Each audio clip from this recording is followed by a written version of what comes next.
Aujourd'hui, je vais te montrer comment faire un montage de manière professionnelle sur téléphone. On ne va pas se mentir, quand on débute, faire un montage qui capte réellement l'attention de l'audience, c'est pas toujours facile. Dans la vidéo d'aujourd'hui, tu vas en fait découvrir comment faire un montage qui va donner beaucoup plus de valeur à ta prochaine vidéo et donc avoir une meilleure rétention. On va y aller dans 6 étapes et un bonus à la fin pour que tu puisses en fait passer à un autre niveau. Trouver un logiciel de montage reste quand même la première étape que tu dois franchir. Et beaucoup de gens à ces sujets ont tendance à se compliquer la vie en voulant toujours utiliser celle qui est populaire, alors que le plus important, c'est d'utiliser celle qui t'est confiée. Je me rappelle aussi quand j'avais commencé, j'avais beaucoup de logiciels dans mon téléphone. J'avais Wondershare Filmora, CapKit, VN, Video Editor, et aussi, il y avait aussi KineMaster, Power Director. Donc avec toutes ces applications, je n'avais même pas de compétences en montage vidéo. Et donc j'ai débuté le montage soit dans Filmora pour terminer soit dans Power Director ou soit dans YouKit. Donc la fonctionnalité que je ne trouve pas dans ces logiciels, je vais exporter la vidéo et aller chercher la fonctionnalité dans cet autre logiciel. Donc vous voyez que c'est quand même assez compliqué d'utiliser ce genre de système. Donc il faut trouver les logiciels qui te conviennent, pas juste celle qui est populaire, parce que de nos jours, pas mal de gens sont en train de vanter CapKit, oh, c'est la meilleure logiciel de montage sur mobile, voire même sur ordinateur. C'est pas la meilleure, c'est juste qu'eux ont trouvé le bonheur dans CapKit. Mais ça ne sera peut-être pas ton cas. Et si CapKit te convient aussi, utilise CapKit.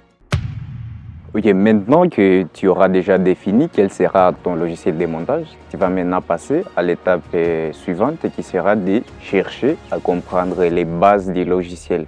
Comment les logiciels fonctionnent, quelles sont les possibilités que les logiciels offrent aux utilisateurs. Et pour ça, tu vas devoir soit suivre un tutoriel complet sur YouTube, et je crois qu'il y en a plein, il n'y a pas de souci à ce sujet. Personnellement, ce que je faisais, j'ai regardé d'abord les tutos en entier, et juste après ça, j'ai cherché à télécharger la vidéo pour que je puisse la regarder hors ligne quand je serai dans mon logiciel de montage. Et comme ça, là, ça me permet surtout de regarder ce que je dois faire et du coup répliquer. Je n'aurai qu'à répliquer ça. Du coup, c'est beaucoup plus facile d'apprendre dans ce sens et tu peux même prendre après d'autres tutoriels qui expliquent les mêmes sujets. Comme ça, là, tu auras à comparer et à assimiler beaucoup plus, tu vois. Donc, faut pas négliger cette méthode. C'est une très bonne méthode. Une fois que tu auras suivi ces tutos et que tu as les bases du montage vidéo, tu vas maintenant t'assurer que le tournage de la vidéo que tu veux monter s'est super bien passé. Parce que c'est ça la base. Il faut que le tournage se passe à merveille, la prise de son nickel, la prise d'image, voilà, la qualité d'image nickel, pour être sûr que lors du montage, tu ne vas pas galérer. En plus de ça, si tu ne vas pas monter ta propre vidéo, c'est une vidéo soit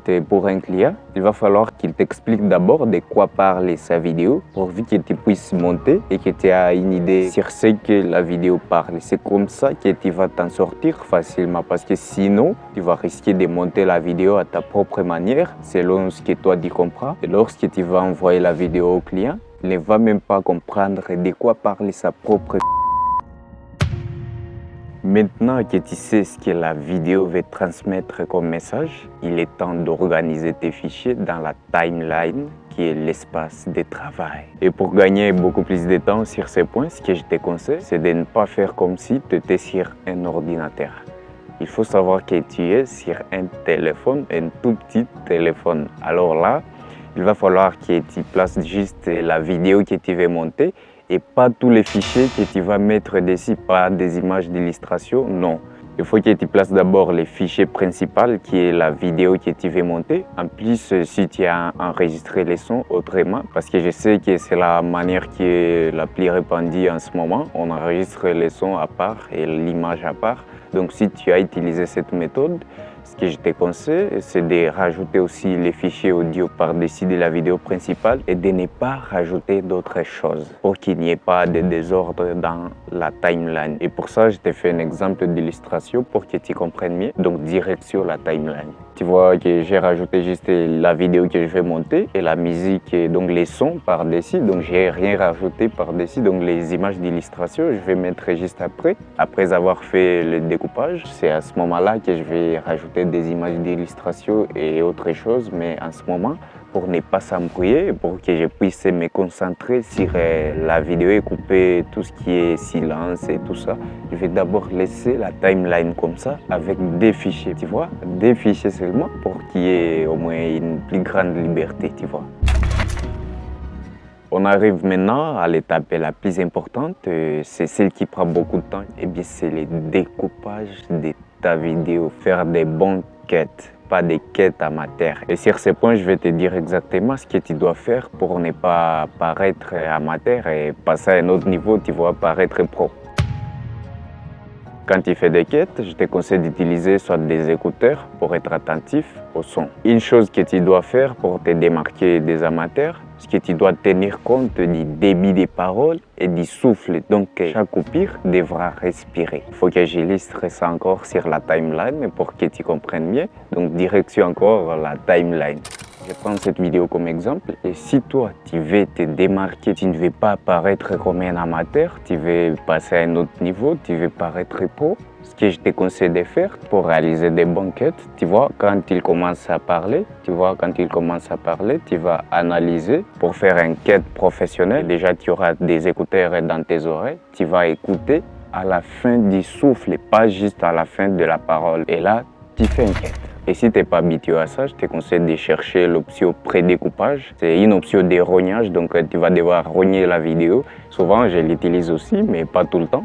Ça va te servir. Et une fois que tu as fini de faire des cuts, des bons cuts ultra professionnels et que tu vois déjà quelle sera la durée de la vidéo en entier, tu ne vas pas rajouter quelque chose d'ici. Tu vas la regarder comme ça en entier pour vérifier s'il n'y a pas quelque part où tu t'es trompé. Et après ça, juste après ça, on va passer maintenant à l'étape suivante qui consiste à embellir la vidéo, rajouter des textes, des zooms, des animations, des effets sonores. Donc tout ça, ça vient après, juste après les découpages. Donc il faut d'abord s'assurer d'avoir fait un bon découpage avec des cuts ultra.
La mise en ligne terminée.